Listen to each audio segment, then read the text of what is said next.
দেখো বাড়ি যাচ্ছি এখন টোটো করে, বুঝতে পারছো? ভিডিও টিডিও হয়ে গেল, এখন বাড়ি যাচ্ছি বন্ধুরা। তো আমার হাজবেন্ড আর আমার ছেলে টোটো চালাচ্ছে, দেখো সামনে সামনের ভিউটা দেখো। এই যে দেখো সামনের ভিউটা দেখো।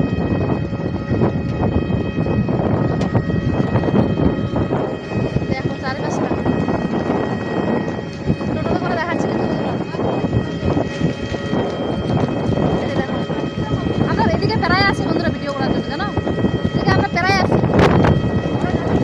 আর আমাদের এখান থেকে কাছেই, মানে রূপার থেকে ইটার কাছেই। এই যে দেখো ভিউটা দেখো, আর সন্ধ্যা হয়ে গেছে, আমাদের বাড়ি যেতে যেতে রাত হয়ে যাবে।